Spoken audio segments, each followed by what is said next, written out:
Bapak, Ibu, Saudara yang terkasih di dalam Tuhan Yesus, selamat pagi dan selamat bertemu kembali pada renungan pagi. Dan pagi hari ini kita akan menerima firman Tuhan dari Lukas 19 ayat yang pertama sampai 10. Namun demikian, mari kita siapkan hati kita masuk di dalam doa. Bapa yang di sorga, puji dan syukur kami selalu haturkan kepadamu karena di pagi hari ini Tuhan sudah membangunkan kami dari tidurnya kami semalam dalam kondisi yang sehat, sehingga pagi hari ini Tuhan memberikan kesempatan kami untuk mendengarkan firman-Mu, untuk melandasi setiap aktivitas kami di hari ini, sehingga apapun yang kami lakukan semua berkenan bagi Tuhan. Dan Tuhan siapkan hati kami, pikiran kami untuk menerima firman-Mu, sehingga boleh dengan mudah kami menerima firman dan melakukannya di dalam kehidupan kami. Di dalam Yesus Kristus doa ini kami naikkan.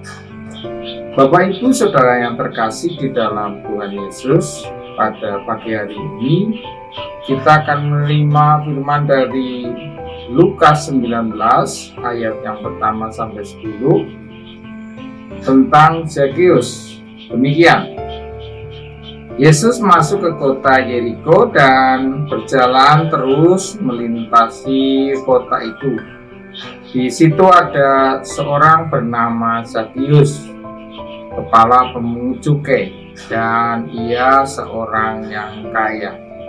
Ia berusaha untuk melihat orang apakah Yesus itu, tetapi ia tidak berhasil karena orang banyak, sebab badannya pendek.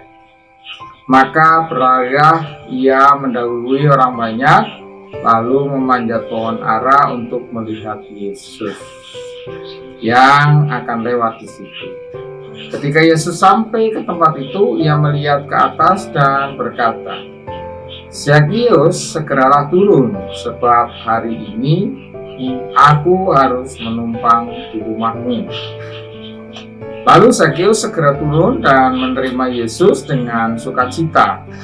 Tetapi semua orang yang melihat hal itu bersungut-sungut. Katanya, "Ia menumpang di rumah orang berdosa." Tetapi Zakheus berdiri dan berkata kepada Tuhan, "Tuhan, setengah dari milikku akan kuberikan kepada orang miskin, dan sekiranya ada sesuatu yang kuperas dari seseorang akan kukembalikan 4 kali lipat." Kata Yesus kepadanya, "Hari ini telah terjadi keselamatan kepada rumah ini, karena orang ini pun anak Abraham. Sebab anak manusia datang untuk mencari dan menyelamatkan yang hilang." Bapak, Ibu, Saudara yang terkasih di dalam Tuhan, ada kisah orang Amerika yang bernama Rockefeller.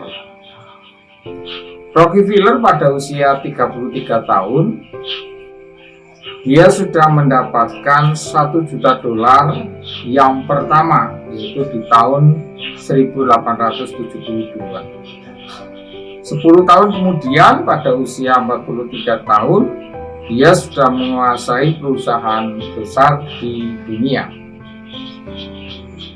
Lambat laun pada umur 53 tahun dinobatkan Rockefeller itu menjadi orang terkaya di dunia, dan satu-satunya orang pada masa itu yang mempunyai kekayaan lebih dari $1 miliar. Bapak, Ibu mesti berpikir, tentu si Rockefeller ini dari kekayaannya itu, dia mudah saja menghambur-hamburkan uangnya untuk mendapatkan kesenangan. Ternyata Bapak, Ibu, dan Saudara yang terkasih, tidak demikian. Kondisinya justru sangat mengenaskan. Rockefeller menderita sebuah kelainan kejiwaan yang menyebabkan rambutnya itu rontok, tidak bergairah hidup, dan hanya bisa minum susu dan makan biskuit saja. Selain itu, si Rockefeller sangat dibenci di wilayahnya sehingga dia mempekerjakan para pengawal selama 24 jam sehari.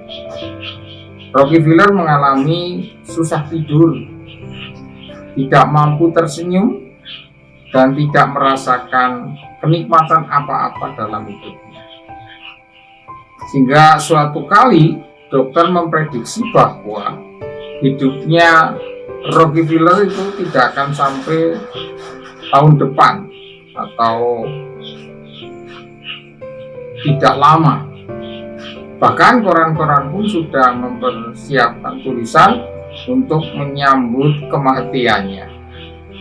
Nah, di dalam masa seperti itu Rockefeller merenungkan bahwa orang tidak akan membawa sepeser pun hartanya jika meninggal nantinya. Apalagi Tuhan jelas tidak berkenan dengan kehidupannya yang penuh dosa. Akhirnya Rockefeller pun bertobat dan mengaku percaya kepada Kristus. Sejak saat itu hidupnya berubah. Si Rockefeller banyak membantu gereja dan orang-orang miskin. Si Rockefeller juga mendirikan yayasan yang bernama Rockefeller Foundation. Kelak dari dukungan dana yayasan ini banyak kemajuan di bidang ilmu pengetahuan seperti penemuan penisilin. Rockefeller pun bisa kembali menikmati hidupnya.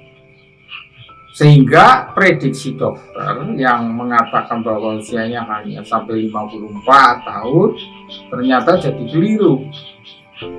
Karena apa? Si Rockefeller bisa menjalani hidupnya hingga usia 98 tahun. Bapak Ibu Saudara yang terkasih di dalam Tuhan, apa yang dialami oleh Rockefeller mirip dengan kisah Zakheus. Sebagai seorang kepala pemungut cukai, Zakheus itu dia memiliki kekayaan yang luar biasa. Namun justru karena itu dia juga dibenci oleh orang-orang sebangsanya. Jelasnya karena para pemungut cukai merupakan orang-orang Yahudi yang berkhianat menjadi antek-antek Romawi untuk memungut pajak dengan semena-mena kepada orang-orang sebangsanya. Walaupun bisa saja hidup berlimpah Zakheus itu, tapi Zakheus memiliki kekosongan dalam hatinya. Itulah yang menyebabkan Zakheus berusaha bertemu dengan Tuhan Yesus. Betapa senangnya Zakheus ketika akhirnya Zakheus dapat berjumpa dengan Tuhan Yesus. Yang lebih mengejutkan adalah Tuhan Yesus ternyata berkenan untuk menumpang di rumahnya. Bayangkan saja, Pak Ibu dan Saudara yang terkasih, orang-orang sekitarnya saja menjauhinya. Tetapi Tuhan Yesus sendiri, guru agama yang sedang naik daun pada saat itu, justru ingin menumpang di rumahnya. Ternyata Bapak Ibu dan Saudara, Tuhan Yesus jauh lebih agung dibandingkan apa yang orang-orang di sekitarnya pikirkan. Itulah yang menyebabkan Zakheus rela kehilangan setengah hartanya dan berjanji pula untuk mengembalikan uang yang pernah dia peras jika ada sebanyak 4 kali. Jadi kalau ada kekeliruan di dalam pemungutan cukai, dia akan mengembalikan 4 kali lipat.